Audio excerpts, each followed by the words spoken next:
Hello and welcome to Real Live. I'm Mike Rothman. Our usual fearless leader, David Kaplan, is out today, but we'll miss you, David, so come back soon. I'm still joined by some of my favorites. I have blogger Candice Frederick, political and music expert Mike Muse, and one of the best dressed people around, let's be honest right now. Obviously. Thank you, Michael and Candice. And we're going to be throwing it later on to ABC News' Rachel Scott to hear a lot about Jay-Z and Beyonce and that history. And I promise you, she's very well versed in that, so it will be exciting. But let's get the show on the road. We have a lot to talk about today. First, I want to kick off with Serena Williams and John McEnroe. Let's all take a deep breath before we get into this. A lot to talk about, so let's set this up. Basically, John McEnroe, unprovoked, in an interview with NPR, when talking about Serena, mentioned that she would be about 700 in the world if she was playing on the men's tour. Not the smartest thing to say. He had an opportunity the next day to apologize. He did not. And then Serena took the high road and said, look, I'm focusing on my family and my baby. Please don't say anything about me anymore. So, with that in mind, my question is this. And I think one of our friends at ABC and ESPN, LZ Granderson, said it really well in a tweet. And he said, and I want to read this. The Serena versus Mac convo is about the tendency to qualify what a woman achieves through the prism of men. Candice, I want to go to you first because it sounds like a very insightful quote, and I don't understand why we continue to do that. What is your thoughts on this? Always. One, it's a sport, and so that means it's driven by men, and so it's always going to have that prism. It's going to have that male gaze, and I think that we talk about Serena Williams all the time. She's very big on social media. She's very big, like beyond that, obviously in the actual sport. And so who we don't talk about as much anymore is John McEnroe. Okay. And so I think he needed to insert himself into this conversation that had nothing to do with him. And in turn, he put his foot in his mouth. And then he also was unapologetic about it. And so, I mean, we run across this a lot, not just in sports, but in entertainment and music as well, you know. It's just a silly, really just ill-advised thing to say. I loved her tweet, though. I actually was introduced to this conversation through her tweet. I was like, what did he say? And who do I have to fight? Because no one talks bad about my Serena Williams. Well, he had a really good opportunity on CBS the next day, and I want to kick it to you, Mike. He was on, it was right after the interview, and they point blank asked him, and he really had an opportunity just to kind of be like, look, it was out of context. I said it was silly, and be mature about it. Yeah. And they're like, do you want to apologize? And he blatantly said, no, and then he kind of made a joke about it, putting her in the top 5 players of all time at number 5. Yeah. What are your thoughts about this? What's interesting about this is that we have to be mindful that McEnroe is trying to sell a book. And so he's looking for a moment. And I think it's unfortunate that he's using Serena Williams as this moment. And it's unfortunate we even have to talk about it looking through the lens of a man, right? When he hasn't given her the respect that she deserves because he kept qualifying her as the best female tennis player. Notwithstanding, she's one of the greatest athletes of our generation, and possibly she's up there with the all-time greats of Muhammad Ali, the Michael Jordans. The reason why is because her consistency to win. Serena Williams has won, 23 Grand Slams. She has 8 gold medals. I ask you, John McEnroe, how many Grand Slams do you have? How many gold medals do you have, which is 0? And so the idea that you will call out this person and say that she could even be the 700 goes to a larger issue that we have always had with the Williams sisters being Venus and Serena. It's always been a thing when these two girls from Compton had entered into the sport of class and dominated in the way that they did. The tennis world and tennis association always gave them a very difficult time, starting with the Indian Village tournament where they got booed in the early 2000s when they were teenagers. So these women have always had to go up so many fights, so many climbs, and then to get to the top where you're the winnings of all time and you're still being judged by gender and you're still not being qualified. I mean, did he not forget the battle of sexes with Billie Jean King? Right. Yeah. Well, that's great you brought that up. I'm going to throw in this really quick comment first. You said 23 Grand Slams. Yeah. To my knowledge, John McEnroe has never won a Grand Slam while being pregnant either, which is kind of amazing. Yeah. That's important. Throw that in there. Yeah. But that's a non sequitur. But Billie Jean King, she actually was on the Boomer and Carton show yesterday and had a fantastic. I feel like as a man coming into this, every time I read something new from a great, smart female perspective, I learn something more. And she said, one, to what you guys said, he's trying to sell a book, but he also is trying to sell a match that he's been trying to get with Serena Williams for a while that will be worth millions to him. Yeah. Which is a little bit, because she knows, she was there, Bobby Riggs, Battle of the Sexes. I didn't know that whole history, how he played other women before he got to Billie Jean, and he was trying to push because of the money behind it. Yeah. You just know the Billie Jean story because she beat him and it became iconic. Yeah. But with that in mind, why go about it this way? I guess no one's really, she's not responding to you, and you just have to kind of push the envelope to get that match and make that money? Yeah. Well, the irony about it is that John McEnroe has been compared to Serena Williams on so many occasions in terms of their upfrontness, in terms of their brassness. And so I'm amazed that he would, in one part, give her praise and compliments, but in another kind of situation, backhand her as well, as if almost his insecurities was being exposed and being vulnerable to the fact that she has been so dominant. Serena and Venus has transformed the game of tennis. It is now tennis power playing, right? The way the racket technologies have changed is really suited to their game of sports. And so now the level of play for both women and men has got to step up and has changed, and they have made it so interesting. And also, too, I really wish Billie Jean King, because I know the interview you're talking about, I wish she would have been more stronger in her support of Serena Williams. I felt that she nuanced it very politically, and I don't know where her relationship is with John McEnroe. I don't know if they kind of came up in the same era, if you will. So I don't know if they're friends, and so she felt a sense of loyalty as well as a sense of allegiance to womanhood and with Serena, but I wish she would have been more pronounced in her condemnation of John McEnroe. I felt like she really played it safe with that. I want to get Candice's take on this, because there's something she added, in addition to that, piggybacking on that, which is perfect. Thank you very much. Yeah. She also said something that really stuck with me, too, and said, anybody that's ever comparing the sex, it's always the guys. Yep. The women never get asked about it, and they never bring a guy's name into it. Like, you never heard Serena Williams saying, like, oh, that washed up John McEnroe. Is that something that we've been conditioned to do and to see and to be in that place? Because that was a really enlightening point that she brought up, and I'd love to get your take on it. You know what I think is interesting, that we qualify, often we collectively, both men and women, qualify strength in this male point of view. And you know, when there's a strong woman, when there's a woman who's excelling at some type of physical activity, how good is she compared to men? And I feel like that's a recurring thing, and that's how the barometer works, I feel like. And so, you know, just to piggyback off of what you were saying, I think that's what kind of, it kind of sparked something in me when I heard that. I was just like, okay, well, now we're here again. Yeah. But you're really in something, Candice, talk about metrics of it all, right? Because as physiology, you know, the male genetic is completely different from the female genetic. Yes. So it's really comparing apples and oranges. What we should be measuring is the metrics of how accomplished she has been for the last 2 decades. She's entered into the tennis world in her teens, and now she's in her 30s playing better than she was when she was 19, 20, 21 years old. Name one athlete that's been able to not only sustain, but get better as they get older, and tennis is such a physical sport. You have the clay, you have the grass, the dynamics of the court and the floor is changing, your joints change, the way she has to reach down and grab for the balls, her power with the aces. It's very physical, and yet she's still been able to compete and still be the best of the best. Right. You have to then translate that to other sports. Who has been the most consistent? You know, football lasts maybe 5 to 7 years. Basketball, maybe 7 to 8 years, right? But to be 20 years, maybe plus or minus 3, still being at the top? As a black woman. As a black woman in a sport that is really based on dominated class. By, based on class, but also very white. Very white. So. I'm glad you brought up football. Yes. and race as well. Yeah. And race as well. We're going to keep the sports train rolling, but we're also going to continue to talk about the social aspects of it. Colin Kaepernick. Yeah. He's still unsigned. He's... Let me look at these stats here. He's 29 years old, which some would say is in the prime of your career. Yeah. You're about peaking or you're about to fall off, but you're still, I mean, Tom Brady's 40 and is dominating the NFL. His career completion percentage is around 60%. His career quarterback rating is about 90%. And he ran for about 500 yards last year in only 12 games. Why is he still unsigned? We obviously know his on the field / off the field stuff about, you know, standing up for what he believes in. Is this another case of the NFL and its owners basically pushing a man out because he's standing up for what he believes in? Absolutely.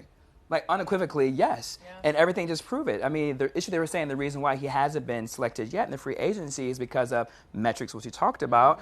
But, Michael, you just perfectly read off the stats that he still has. then that became disqualified when the backup quarterback from San Francisco, Blaine Gabbert, got traded and went to the Cardinals, who had a much worse record than he had in the same season when him and Colin Kaepernick shared the starting position of quarterback. And then what other thing that came out recently was Chip Kelly dispelled the other notion that owners have said by saying he'll cause a distraction. Chip Kelly said he was fantastic to work with. He was in the locker room leading the team. His team members actually gave him a leadership award. So we in the last month have seen every notion of why owners don't want to pick him up. So once that gets excluded, you have to just simply go to social issues and justice and race and what he was choosing to stand up for. So I believe that's where we are right now as a nation, that we have to really wrestle with that uncomfortable conversation. This is uncomfortable, difficult, challenging converation that we're entering because now we're talking about the American flag. Now we're talking about patriotism. Now we're talking about military, when ironically enough, the Department of Defense and the National Guard spent hundreds of millions of dollars in order to have those military ceremonies performed on the field in order for recruiting to happen. But now America chooses to present this as this authentic patriotism. When I say, where's your patriotism? It will be free, right? And then where's your patriotism when black military vets went overseas to fight in a war that came back to still to a segregated country? Where is your patriotism when gays weren't able to be their authentic self? Where is your patriotism when women are being sexually assaulted in the military? It's not intersectional. Where was all this commentary coming up when this black man chooses to stand up for issues that are affecting black America, but the owners and consumers want to say, stay in your place? What message are we sending? Because military vets died for that right to kneel, right? And to be that patriotic individual and to find it in your own way. Yeah, I mean, it almost feels like there's a classism within the NFL in addition to race. So if you want to look at a counterpoint, Michael Vick, just one that comes to mind, that was given, he went to jail. And he was given numerous opportunities afterwards to play. And obviously, look, he's the upper echelon. It seems like unless you're in that 1%, the 1% of the 1% in the NFL or anywhere for that matter, if you're a role player, you kind of have to do your role, right? You can't be outspoken, which is almost like, what do we do with something like that as it translates into the society? Because when can you be your authentic self when it's not allowed almost in your profession? Right. You know what's interesting, because now I'm thinking about it, I feel like celebrities that are not sports centered are a whole lot more outspoken. There's not as much, they don't get as much flack in return, but I feel like sports particularly is very... They keep things to themselves. I feel like there's not a whole lot of just like, oh, I'm going to stand and take this stand. One, we're talking about millions of dollars. We're talking about contracts. We're talking about livelihood. We're talking also about a sport that is so centered on team and togetherness and patriotism. And if you're against that at all in their view, that I think that there's a fear that they have, and I think he is getting penalized for that. But you guys are both bringing up really interesting points in the same vein. It's all about metrics and what is the benchmark. Because you brought up Ray Rice, but so there's Ray Rice, and then there's Ben Roethlisberger, and there's Michael Vick, right? With all these criminal implications, I would say. Roethlisberger is a perfect example because of that involves race as well, and involves something that almost is, he was accused of sexual assault. So sexual assault versus kneeling for a national anthem. But Ben Roethlisberger, again, 3-4-time NFL MVP in the Super Bowl, Super Bowl champion, led the league in passing yards. If you're up there, I guess they can handle this these extracurricular activities. But Michael, we forget though that Kaepernick took his team to the Super Bowl. Right? And we forget that he was on the bench and got called up in that same season, took his team to the Super Bowl, took his team to a championship game, right? He did these things. Also, in the last 3 years, he's had 3 different head coaches, right? He's had 2 different offensive styles of play. They really tried to make him go from this very athletic quarterback, which is another subliminal conversation when it comes to black quarterbacks with athleticism, and want to be more pocket passers, more traditional quarterbacks, right? Where you stay in the pocket, you drop back, and you pass. So then you want to change this guy's style of play all within 3 years, and you still expect him to get to the Super Bowl with that's mental. Right? You're changing his physicality. You're changing his style of play, right? And then you don't give him the credit for still being able to rise to the occasion, be better than his co-starting quarterback, who then gets traded to the Cardinals. Will we ever see a change? I mean, it's not the same in the NBA, but remember the dress code issues that we had a couple years ago, that I think it was David Stern didn't want people wearing the jumpsuits. They wanted everyone in suit and ties. And it feels like, again, like a cultural thing, because if I'm coming to warm up for a game, what does it matter what I wear? Just in my perspective, look, I'll play in the NBA. If you want to sign me, but I'll wear whatever you want. But if you want to walk in from the bus 100 yards to the locker room wearing, a T-shirt and whatever, why is that a problem? And then conversely, talking about that upper echelon again. LeBron James, last year or 2 years ago, wearing the shirts, I can't breathe. That's right. Again, he's that 1%. He's one of the top 5 players in the game, maybe the best player in the game. He's not punished. It just feels like there's like a weird dichotomy now in sports, in all sports. But it goes to what you and Candice mentioned, class and upper echelon. Let's talk about the NFL owners. Let's talk about the political system and climate that we're living in with President Trump. You had Bob Johnson, who was from the owners of the Jets, who is a big fan of President Trump, who is now going to be the ambassador to a country who's been appointed by, who's part of the league ownership where Trump was in Kentucky or Kansas. I can't remember the state. I know it's a K. The Kentucky or Kansas did a rally and really talk about, I got commentary from the NFL owners meetings that they're going to say that if we pick up Colin Kaepernick, we don't want to get a tweet from Trump. Right? And so this is when politics now come into play because if you look at Mr. Kraft, the owner of the Patriots, right? So you have to look at the money guys, right, who generally tend to lean more conservative Republicans, right? Where the athletes on the court, basketball, LeBron, football, generally tend to lean more Democratic. So you see class issue at play here with the owners and the players, and you see partisanship at play with the owners and the players. And it's been defined now by President Trump, who's validated it. It has now validated an NFL owner now being an ambassador, while Colin Kaepernick still sits on the side and waits to be drafted. So what you're saying is when Stephen Colbert is president, Kaepernick will be starting for a team in the NFL, is what you're saying. Yes. That's what I'm hearing when you're talking. Yes. All right, so we have something very special we're going to move on to because... Hell, I'm going to have to read this right because it's a very special segment. We're going to shoot to Rachel V. Scott, who is our in-house Beyonce expert, our in-house Jay-Z expert. And on a much more positive note, finally, today, new album, 444. Last couple weeks ago, we had, nothing confirmed yet, but Beyonce might have had twins. So I want to throw it to Rachel Scott for 4 minutes of Bay formation. Yes, Mike. I like to consider myself a platinum member of the Beehive, but we have 4 minutes to give you the latest on Beyonce and Jay-Z, so let's start that clock. I'm trying to make Beyonce proud here. All right, guys. So despite those widespread reports, we do not know for sure whether or not Beyonce and Jay-Z had their twins, but that did not stop Beyonce's father, Matthew Knowles, from tweeting this announcement. He said, they're here. Beyonce, hashtag twins, hashtag Jay-Z, hashtag happy birthday.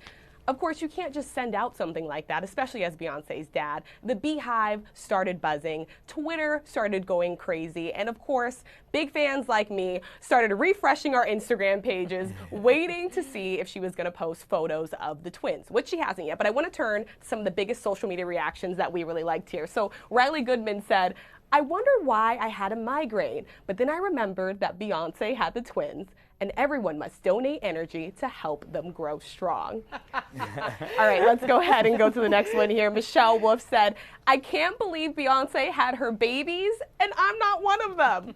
I thought the same thing. All right, and I think we have one more to show you guys that's in here as well. We have Elizabeth Stassner said, imagine being born and then you look up and it's Beyonce. Can you imagine that?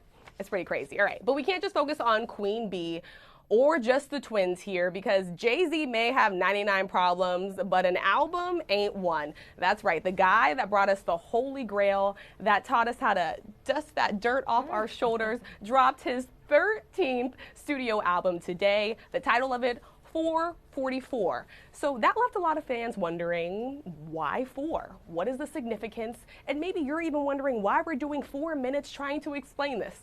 Don't worry, I'm going to decipher it all for you guys. So there's a few things that we know for sure. There's a song on the album called 444. And so Jay-Z told iHeartRadio that he actually woke up at 4:44 a.m. to write that song, and he considers it one of his best yet. Now, you're going to hear a lot of buzz about this song because he does actually really respond to those rumors that started when Beyonce released Lemonade. Remember those cheating rumors that started buzzing around? Jay-Z does answer those, so we are going to see that. But also, the song is 4 minutes and 44 seconds long.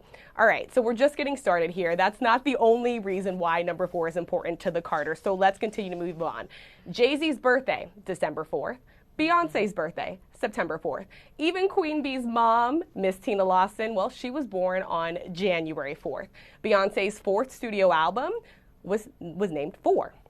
And it's actually been 4 years since Jay-Z released his last album. And did I mention that this is his 13th studio album? So let's do the math here. 1 + 3 = 4. You see where we're going here. You see where we're going. Even their daughter, Blue Ivy, does have a connection to the name. The Roman numeral for the number 4 is IV. Hints at the name Blue Ivy. And of course, when Jay-Z did put a ring on it, the two got that Roman numeral tattooed on their wedding fingers.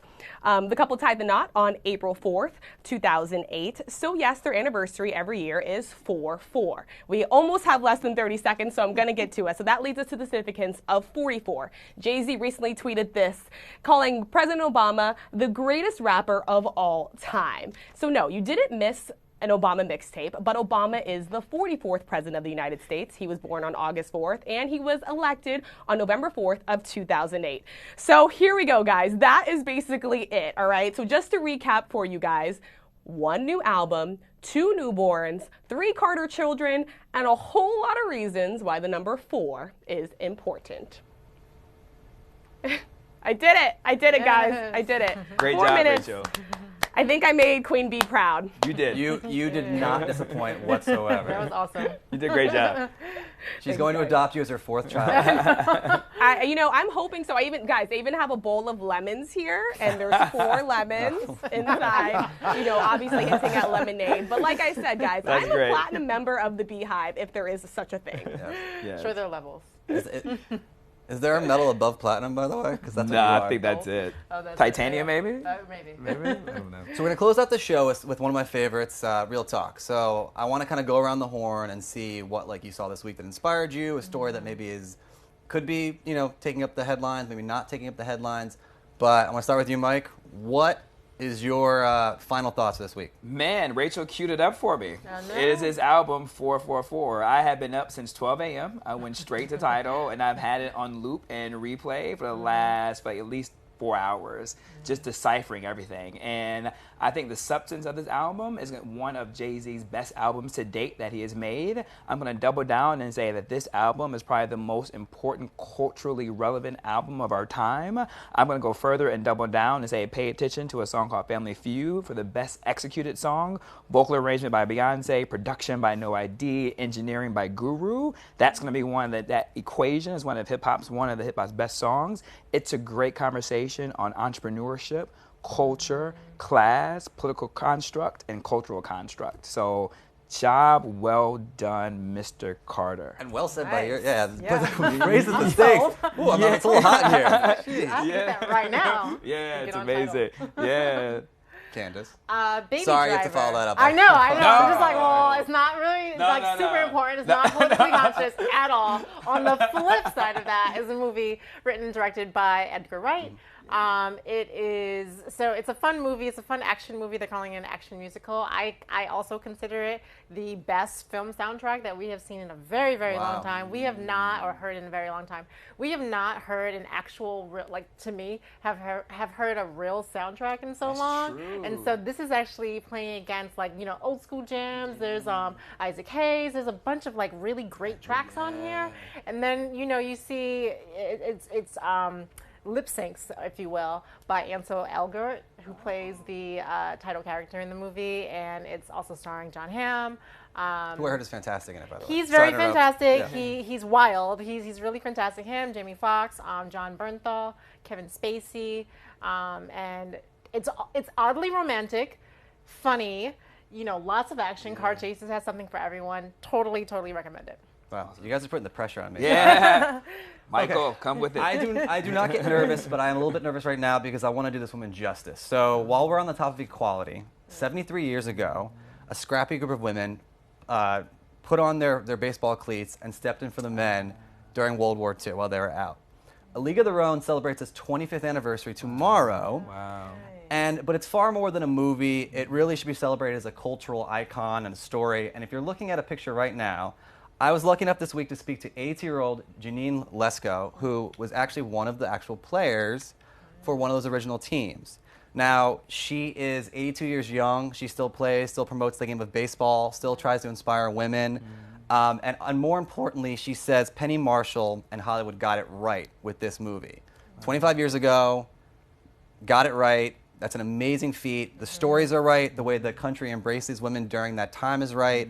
And I feel like at all times, this is the movie that really means a lot right now, and we can learn from a lot.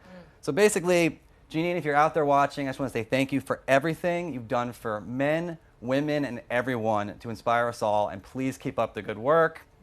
I'm done. Great, Michael. That was a good really one. good one. Yeah. All right, I'm done. I want to like see Rachel your Scott movie. after 4 Yeah, minutes. I want totally to see it. rewatch League of Their Own. Yeah.